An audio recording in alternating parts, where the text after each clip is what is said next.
ആവേശം from the makers of Romancham. So ആ ഒരു ടാഗ് ലൈൻ കേൾക്കുമ്പോൾ തന്നെ നമുക്കറിയാം ഈ പടം എങ്ങനത്തെ പടമാണ്, എങ്ങനെ പോണ പടമാണ് എന്നൊക്കെ.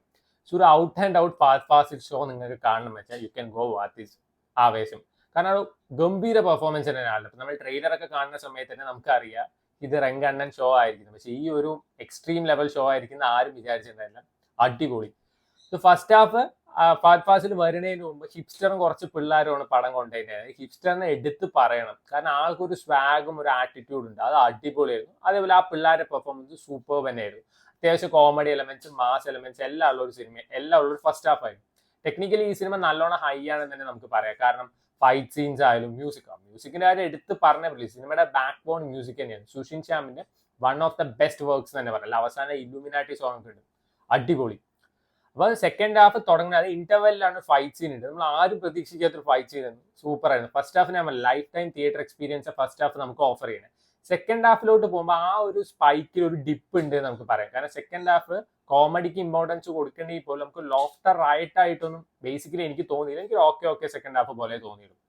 അതായത് ബാംഗ്ലൂർ കാണിക്കുന്ന സമയത്ത് എന്തിനാണ് ഇപ്പൊ എല്ലാവരും ഈ കള്ളൂടി അതുപോലെ തന്നെ എക്സ്ട്രീം ആയിട്ടുള്ള സ്മോക്കിംഗ് കാണിക്കുന്നതെന്ന് എനിക്ക് മനസ്സിലാവുന്നില്ല. കള്ളൂടി ഒന്നോ രണ്ടോ ഒന്നല്ല, അത് കണ്ടിന്യൂസ് ആണ്. എന്താ അവിടെ ഉള്ളവരൊക്കെ അങ്ങനെയാണെന്നുള്ളൊരു തെറ്റിദ്ധാരണയാണ് ഒപ്പം പോയിക്കൊണ്ടിരിക്കുന്നത്. എനിക്ക് ബേസിക്കലി അറിയില്ല, കാരണം എല്ലാ സിനിമയിലും അങ്ങനെയാണ് ഒരുവിധം കാണിക്കുന്നത്. അതിന്റെ ആവശ്യമുണ്ടോ? എല്ലാവരും അവിടെ അങ്ങനെ ആവണമെന്നൊന്നും ഇല്ലല്ലോ. അതുപോലെ തന്നെ ഈ റെങ്ക പറയുന്ന ക്യാരക്ടർ മണ്ടനൊന്നുമില്ല, അത്യാവശ്യം ബുദ്ധിയും ബോധമൊക്കെ ഉള്ള ആളാണ്. ആള് പറയുണ്ടായിരുന്നു എന്താണ് അമ്മ സെന്റിമെന്റ്സ് ഉള്ള ആളാണ്. അതേപോലെ തന്നെ പിള്ളേര് വരുന്നത് പഠിക്കാനാണ്, അടി ഉണ്ടാക്കരുത് എന്നൊക്കെ പറഞ്ഞിട്ട് ഇയാൾ പെണ്ണു കൂട്ടി കൊടുക്കുന്ന ഒരു സീനുണ്ട്. അതെനിക്ക് ബേസിക്കലി എന്തിനാ ഇങ്ങനത്തെ ഒരു സീൻ, അതിന് എന്താ അവിടെ ആവശ്യം എന്ന് എനിക്ക് തോന്നി. കാരണം ഒരു ഇമ്പോർട്ടൻസും ഇല്ലാത്ത ഒരു സീനായിട്ട് തോന്നി. പിന്നെ സെക്കൻഡ് ഹാഫ് കുറെ റിപ്പീറ്റഡ് സീൻസ് ആണ്. അതായത് ഇയാളിൽ നിന്ന് രക്ഷപ്പെടാൻ വേണ്ടി പിള്ളേർ പോകുന്നു, ഇയാളുടെ ഒപ്പം പോയി പെടുന്നു, ഡാൻസ്, വീണ്ടും തന്നെ വെള്ളോടി ഡാൻസ്, വീണ്ടും വെള്ളോടി ഡാൻസ്.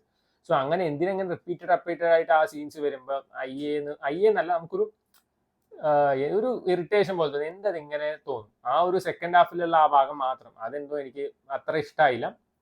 ഫസ്റ്റ് ഹാഫ് ഒക്കെ എനിക്ക് നല്ലോണം ഇഷ്ടമായി. സെക്കൻഡ് ഹാഫ് എനിക്ക് ഓക്കെ ഫീലിംഗ് ആയിട്ട് തോന്നുന്നു. സോ രോമാഞ്ചം അങ്ങനത്തെ സിനിമ നിങ്ങൾക്ക് ഇഷ്ടമാണെന്ന് വെച്ചാൽ you can definitely go watch ആവേശം എന്നേ ഞാൻ പറയുള്ളൂ. കാരണം ഫാമിലി ഓഡിയൻസിനെ ടാർഗറ്റ് ചെയ്തിട്ടല്ല ഈ സിനിമ ഇറക്കിയിരിക്കുന്നത്, യങ്സ്റ്റേഴ്സിന് വേണ്ടിയിട്ട്. അപ്പോൾ KGF 2 സിനിമ റിലീസായ സമയത്ത് എല്ലാവരും നല്ല അഭിപ്രായം പറയുമ്പോൾ കുറെ ഫാമിലി ഓഡിയൻസ് പോയി കണ്ടു. എന്നിട്ട് അത് പൊട്ടപ്പടമാണ്. സിനിമയുടെ കുറ്റമല്ല, അവർ ടാർഗറ്റ് ചെയ്യുന്ന ഓഡിയൻസ് ഫാമിലി ഓഡിയൻസ് അല്ല.